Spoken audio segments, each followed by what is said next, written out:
তোমাদের বাসায় রুম কয়টা? আমার বাসায় রুম কয়টা দিয়ে কি করবো? তোমার বাসায় রুম কয়টা বলো না। দুইটা আর একটা ড্রয়িং। কেন? বাসা ভাড়া দিতে পারো ঠিক মতো? ওই বাবার পেনশনের টাকা পায়, কাটাকাটি হয়ে যায় আর কি। 3 বেলা খাওয়া দাওয়া? কি জানতে চাইতেছো? 3 বেলা খেতে পারো কিনা? পারি। তাহলে তুমি আমাকে বিয়ে করে ফেলো। মানে?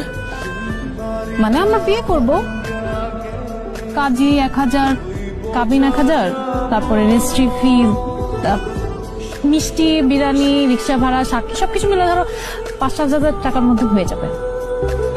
ওর কি মাথা টাথা খারাপ হয়ে গেছে? আমার না এমনি টাকা আমি নিজেই খাইতে পাই না। তুমি আমাকে এখন বলছো তোমরা 3 বেলা খেতে পারো? আরে বাবা, ভাত খাওয়ার বিয়ে করা এক নাকি? হ্যাঁ, বিয়ে করে তোমাকে খাওয়াবো কি আমি? বেগুন ভর্তা আর ডাল খাওয়া, মাঝে মাঝে ডিম হলেও চলবে। পারবে না? না, পারবো না। দেখো আমার চাহিদা কম, আমার হাত খরচ অনেক কম। আমি সিফাত নামের একটা গরিবকে বিয়ে করে নিজেও গরিব হতে চাই, এটাই আমার জীবনের লক্ষ্য। এখন তোমার আমাকে বিয়ে করতে হবে, পারবা কিনা বলো? দেখি মার সাথে কথা বলে দেখি। আরে ছেলের চাকরি নাই, ব্যবসা নাই, শেয়ার বাজারে লস করে 15 লক্ষ টাকা ঋণ করে বসে আছে। এরকম ছেলেকে কেউ বিয়ে করে? আমার তো মনে হয় সে নিজেই খেতে পায় না, তোকে কি খাওয়াবে?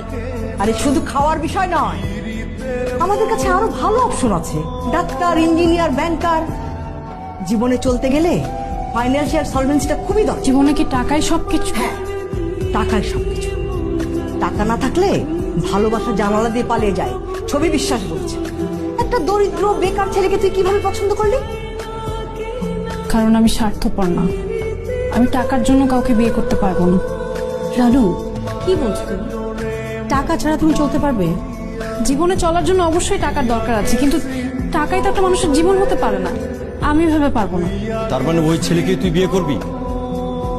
বাবা, আমার শুভকে পছন্দ। ওর পরিবারের অবস্থান এখন খারাপ, কিন্তু একটা সময় তো ভালো ছিল। তো আবার ঠিক হয়ে যাবে, এটা নিয়ে চিন্তা করো না। শুধু পছন্দ হলেই চলে না রানু, আরো অনেক কিছু লাগে। টাকা পয়সা, অবস্থান, এর একটা যদি কম হয় না, সুখী হতে পারবি না। জীবনে অভাব পাসনি তো, তাই কিছু বুঝতে পারছিস না। দেখো, একটা বেকার মেয়েকে যদি একটা ধনী ছেলে বিয়ে করতে পারে, তাহলে আমি কেন একটা বেকার ছেলেকে বিয়ে করতে পারবো না? আমি শিক্ষিত, ও এখন বেকার, কিন্তু আমরা দুজন মিলে চাকরি করে স্ট্রাগল করে আমাদের জীবনটা আমরা চালিয়ে নিতে পারবো। না, সেটা ঠিক আছে রানু, মানে আসলে বিষয়টা হয়েছে কি, তুই তো খুব আদরে যত্নে বড় হয়েছিস, সো এই জন্য চিন্তা, তুই কি স্ট্রাগলটা করতে পারবি? আরে কিসের স্ট্রাগল করবে? ওকে স্ট্রাগল করতে পারে?